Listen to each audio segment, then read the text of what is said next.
Hello friends, welcome to my channel. ఈరోజు మన ఛానల్లో మేము వినాయక చవితి మా ఇంట్లో ఎలా చేసుకున్నామో నేను ఈ వీడియోలో చెప్దాం అనుకున్నా అండి. మీకు ఇలా వీడియో తీసి అయితే చూపిస్తున్నాను. చూసారా, సింపుల్గా అయితే నేను ఈ విధంగా డెకరేట్ చేసుకున్నాను. మేమైతే యూఎస్లో ఉంటామండి. మాకు అన్నీ ఎక్కువగా దొరకవు. ఇట్లా దొరికిన వాటితో సింపుల్గా ఈ విధంగా అయితే నేను పూజ చేసుకున్నాను. ఇలా 3 రకాల నైవేద్యాలు అయితే చేసుకున్నా అండి. నేను బూరి, పాల తాలికలు, కుడుములు చేసుకొని ఈ విధంగా దేవుడి ముందు పెట్టుకున్నాను. ఇప్పుడు ఒక ఆకు పైన గౌరీదేవిని అయితే చేసుకున్నాను, పసుపు గౌరీని. దానికి బొట్టు పెట్టి వినాయకుని పాదాల దగ్గర అయితే నేను పెట్టుకున్నాను.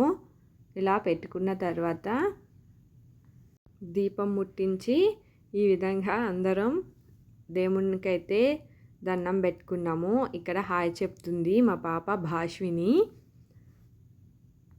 ఒకసారి అందరము దండం పెట్టుకొని ఇంకా కథ స్టార్ట్ చేసాము.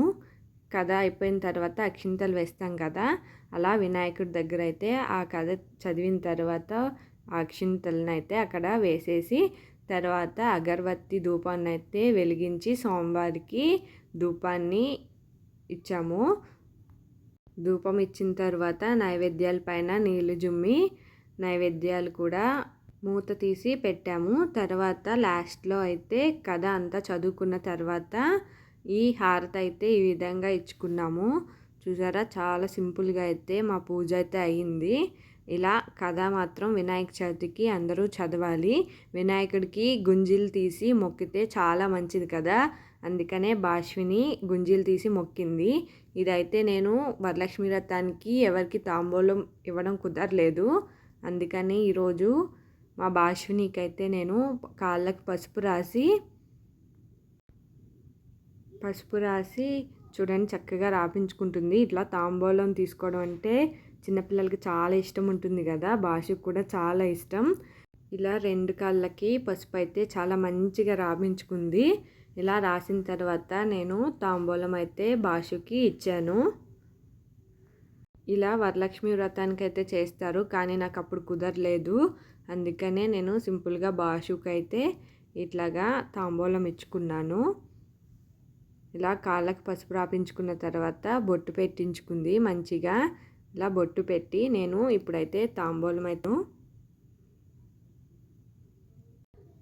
చిన్నపిల్లల ఆడపిల్లలకు కూడా తాంబూలం ఇచ్చుకుంటే చాలా మంచిదండి ఇంట్లో. ఇప్పుడైతే తాంబూలం ఇచ్చాను. ఇచ్చినమ్మ వాయినం అంటే పుచ్చుకున్నమ్మ వాయినం అంటుంది. ఇలా 3 టైమ్స్ అయిన తర్వాత నేను భాష్విని చేతికి అయితే అక్షింతలు ఇచ్చి ఆశీర్వాదం తీసుకున్నాను.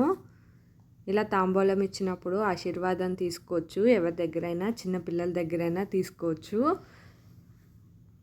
చూసారు కదండి, మా వినాయక చవితి ఈవెంట్ అయితే ఇట్లా చిన్నగా సింపుల్గా అయితే ఇట్లాగా కంప్లీట్ చేసుకున్నాము. నా ఛానల్ కనుక ఫస్ట్ టైం చూసినట్టయితే ప్లీజ్ సబ్స్క్రైబ్ చేసుకోండి ఫ్రెండ్స్.